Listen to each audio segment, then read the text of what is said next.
जय श्री गणेश। गजानन महाराज आप सबका कल्याण करें, आपका बेड़ा पार हो और जिंदगी की रफ्तार जो कभी कहीं कम हो गई है और फिर तेज गति से चले और आपके अंदर 4 गुना शक्तियों का प्रचार हो और आप सबकी जय जयकार हो। जी हाँ, गणेशाचार्य जी महाराज आज हमारे साथ मौजूद हैं। गणेशाचार्य जी महाराज नागर जी महाराज के नाम से जाना जाता है और देश के सैटेलाइट चैनल पर वर्षों तक लोग सुबह 8 बजे इनकी गणेश वाणी का इंतजार करते थे। और इस समय हमारी खुशकिस्मती है कि गणेशाचार्य नागर जी महाराज हमारे साथ मौजूद हैं। स्वागत है महाराज जी आपका। जय गणेश। जय श्री गणेश। जय श्री गणेश। कोरोना काल में लोग परेशान हैं, तरह तरह के मन में विचार आ रहे हैं, इलाज को लेकर विचार आ रहे हैं, नौकरी को लेकर विचार आ रहे हैं और सब कुछ प्रभु के भरोसे छोड़ा हुआ है।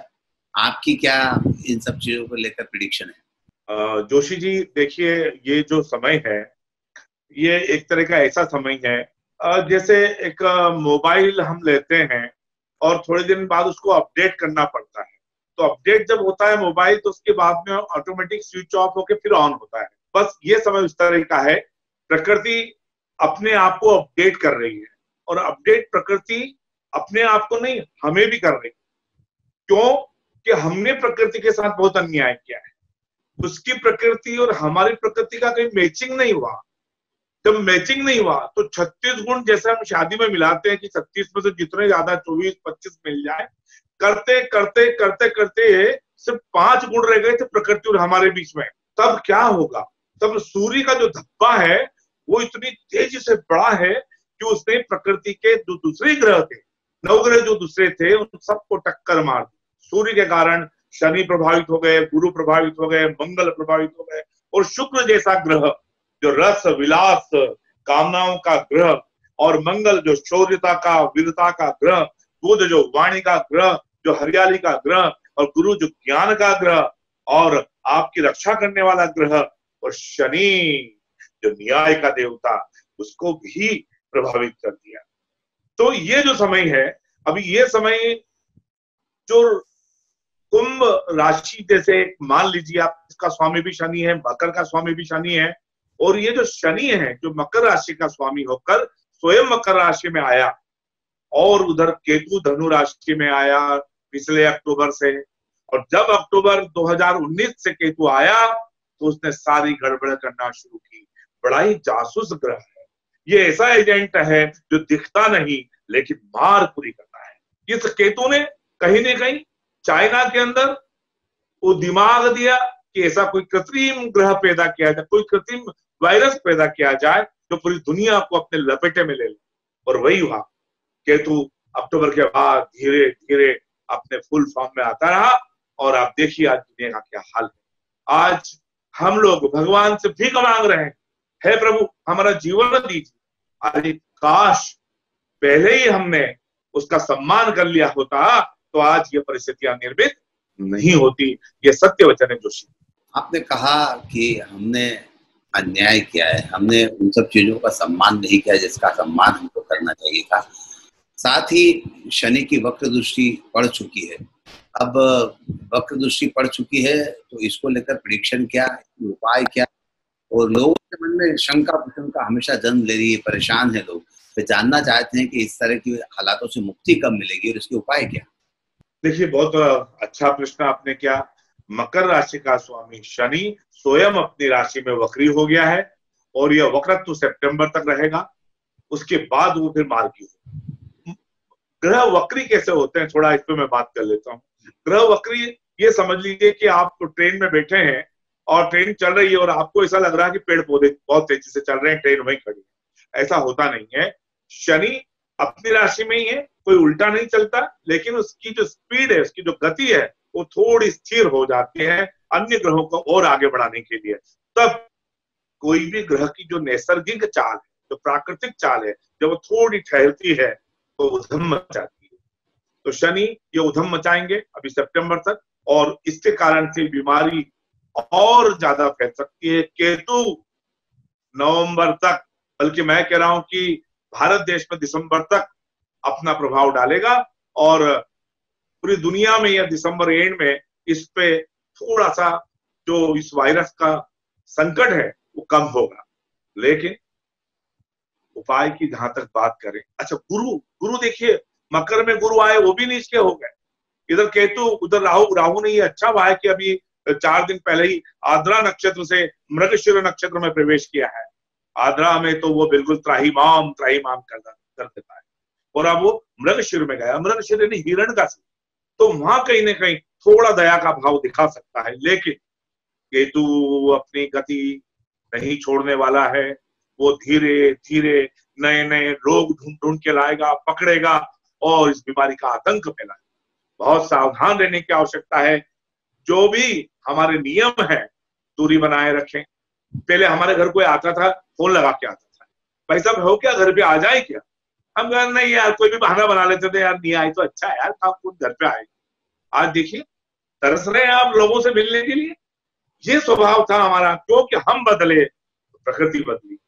इसलिए उपाय की जहां तक बात है, 2 बड़े काम इस वक्त होना चाहिए, क्योंकि हम घर में ही रह के कर सकते हैं जो कर सकते हैं।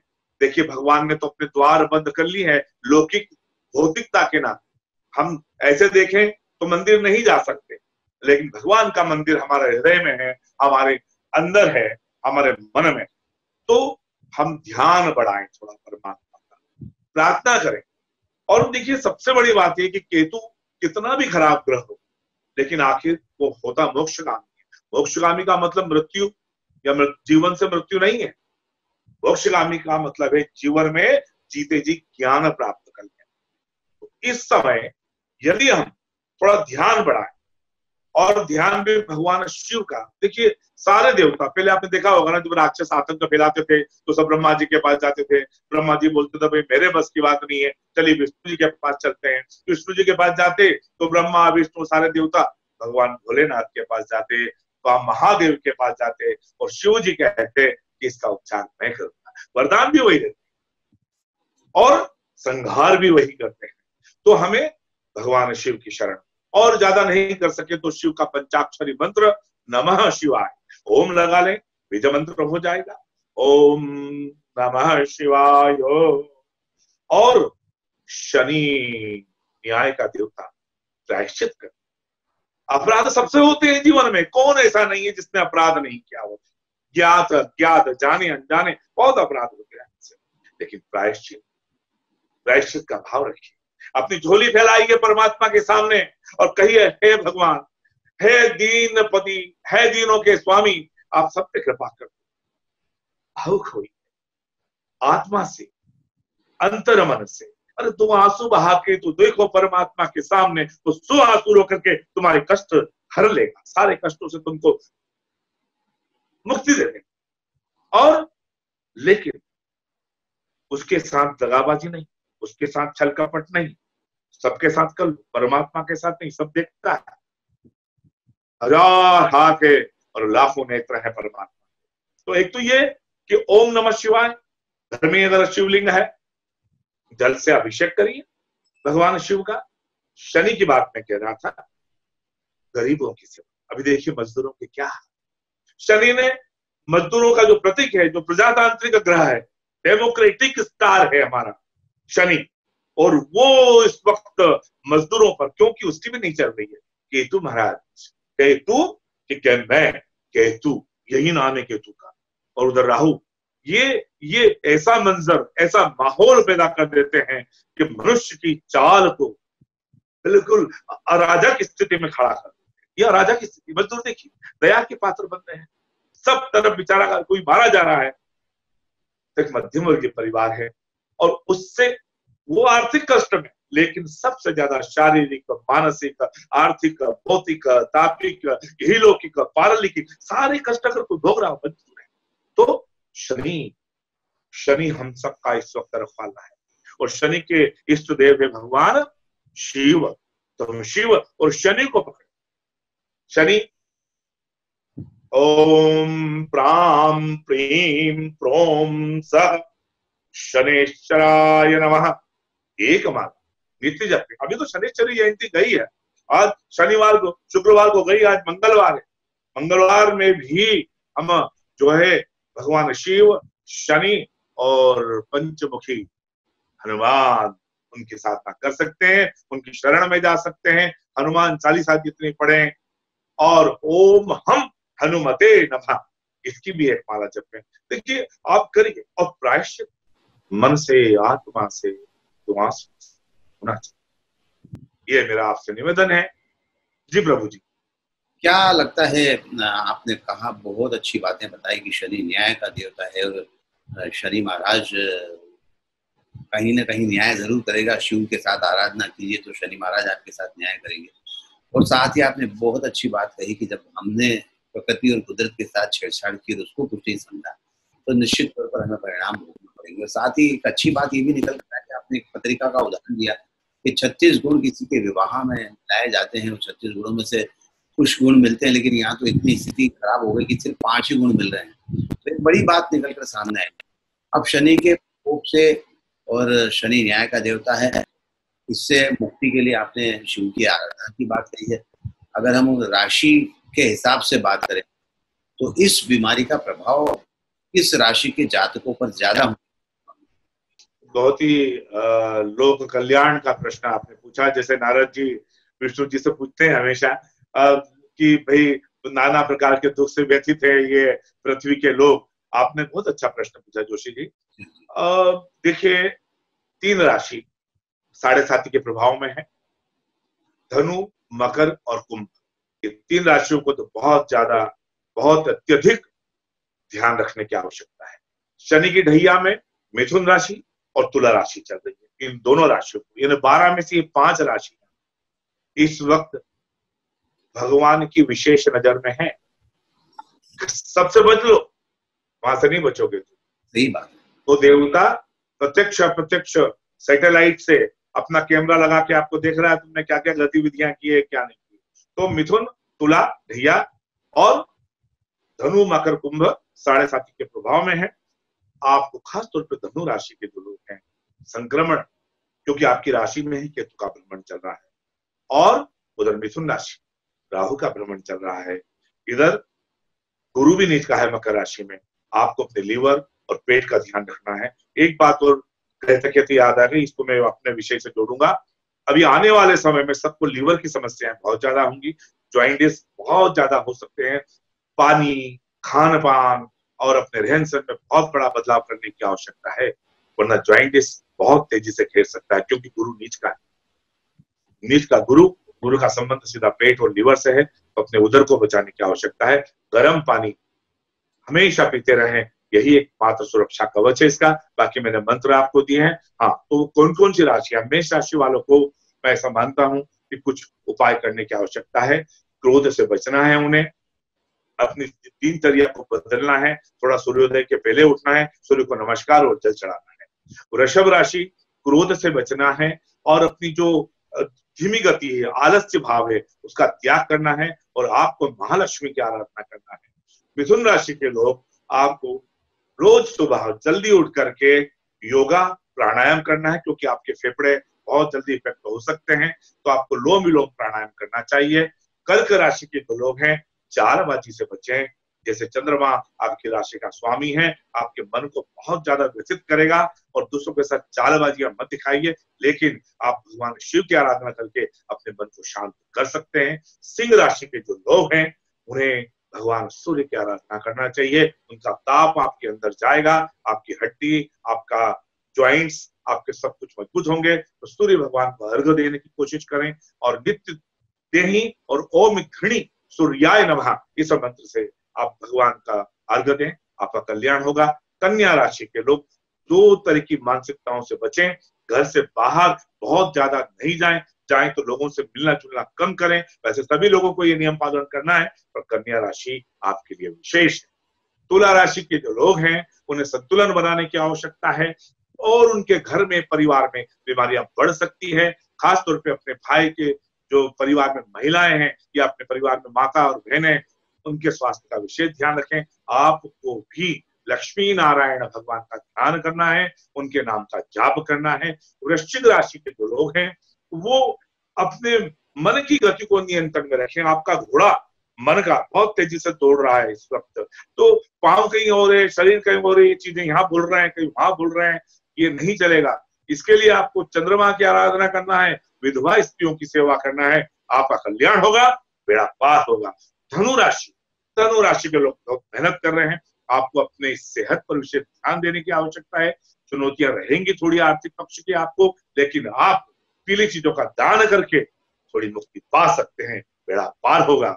और मकर राशि, आप जो है एक दिमाग, पूरब में, पश्चिम में, उत्तर में, दक्षिण में, 4 भागों में मत बैठिए, एकाकार होइए, एक चित्त होइए। इसके लिए आपको योगा, प्राणायाम, कसरत की आवश्यकता है। और शनि की वस्तुओं का दान करिए, आप गरीबों की सेवा कीजिए, कल्याण होगा। कुंभ राशि के लोग, आत्म मंथन की आवश्यकता है। बहुत अंदर से ऐसा लगता है मैं घिर गया हूं, मेरा कोई नहीं है, मैं अकेला हूं, ये सब शिकायतें छोड़िए, प्रकृति के साथ सुर से सुर मिलाइए। देखिए जीवन का एक नया आनंद, एक नया सूरज आपके लिए बाहें फैलाए खड़ा है। लेकिन शनि की 7.5 में ज्वाइंट्स का ध्यान रखिए, हनुमान जी की आराधना करिए, कल्याण होगा। मीन राशि, आप अच्छे हैं इस वक्त, मीन राशि के लोग बहुत अच्छे हैं, कामकाज बहुत अच्छा चलेगा उनका, पैसे की आमदनी बढ़ेगी, चाहे ऑनलाइन हो, चाहे लोगों से मिलकर हो, किसी भी तरह से आपका अभी कार्य क्षेत्र अच्छा है और उसमें आपको सफलताएं मिलेगी। लेकिन आपको अपनी संतान पक्ष को लेकर थोड़ी चिंताएं रहेंगी। इसके लिए आपको सुबह सुबह थोड़ी मिश्री खाते रहना है उठने के बाद, और उसके आधे घंटे बाद पानी पीना है, और भगवान विष्णु का ध्यान करिए, बेड़ा पार होगा। जय श्री गणेश। जय श्री गणेश। क्या बात है, बहुत खूब। नागर जी महाराज ने सारी बातें एक सिरे से, सारी राशियों पर क्या प्रभाव है कोरोना को लेकर, इस समय को लेकर, सारी बातें बहुत अच्छी तरह से बता दी है। कुछ मंत्रों का जाप करने की बात कही है, शिव की आराधना की बात कही है, और जो कुदरत के साथ छेड़छाड़, जैसा मैंने पहले भी कहा, जो कर रहे हैं उसका नतीजा भुगतने की बात कही है। तो हम इन सब चीजों से, इस प्रकोप से बच सकते हैं। कोरोना पर कितना प्रभाव पड़ रहा है, कोरोना का प्रभाव किस जाति के जातकों पर कितना पड़ रहा है, इस बारे में भी बहुत विस्तार से बहुत अच्छा बताया है। मुझे लगता है नागर जी महाराज, आज का शो हम यही समाप्त करते हैं, और एक किसी मंत्र के साथ इस शो को समाप्त करें। आपके पास तमाम सारे मंत्र हैं, तमाम सारी सिद्धियां हैं, तो एक मंत्र के साथ इस शो को खत्म करना चाहते हैं। मैं नवग्रह का मंत्र बोलूं ताकि इसको सुनने से भी मन को बहुत शांति मिलती है और एक कवच बनता है। ऐसा कवच जो निगेटिविटी है वो पॉजिटिविटी में बदलने की शुरुआत होती है। और इसके बाद में प्रकृति देवी का एक मंत्र जो दुर्गा सप्तशती से है वो मैं आपके सामने रखूंगा। मंत्र साधना ही मन को जो तर कर दे वो मंत्र, और जो तन को तार दे वो तंत्र, और जो मन और तन दोनों को मिला दे वो यंत्र। तो ओम ब्रह्मा मुरारी श्री प्रांतकारी भानु शशि भौम सुतो बुधश्च गुरु शुक्र शनि राहु केतु सर्वे ग्रह शांति करा भवन्तु। और ये मंत्र जरूर आप कहिए, मिले जो सुर मेरा तुम्हारा प्रकृति के साथ है। अब बारिश आ जाएगी ना कुछ दिनों के अंदर, पेड़ पौधे लगाइए, हरियाली को फिर से महकाइए, आपका चेहरा भी हरा भरा हो जाएगा। या देवी सर्वभूतेषु, या देवी सर्वभूतेषु प्रकृति रूपेण संस्थिता नमस्तस्यै नमस्तस्यै नमस्तस्यै नमो नमः। हे मां, हम आपके बालक हैं, हमसे बहुत अपराध हुआ है, क्षमा कर मां। इस घोर अंधकार से, एक काली घटाओं से मुक्ति दे और फिर एक सूरज उगा दे मां हमारी आत्मा में, जिससे हमारा जीवन, हमारे आने वाली जो संतानें हैं उनका जीवन, पूरी दुनिया का जीवन सुखी हो, संपन्न हो। यही मैं शुभकामना देता हूं। आप सब लोग आनंदित रहें, सुखी रहें और निर्भय रहें। जय गजानन। बहुत बहुत धन्यवाद। आपकी इन सब मंगल कामनाओं के साथ साथ हम इस कार्यक्रम को यही समाप्त करते हैं। आपका हमसे बातचीत करने के लिए बहुत बहुत धन्यवाद। आज के इस कार्यक्रम सुनील जोशी को दीजिए इजाजत। नमस्कार।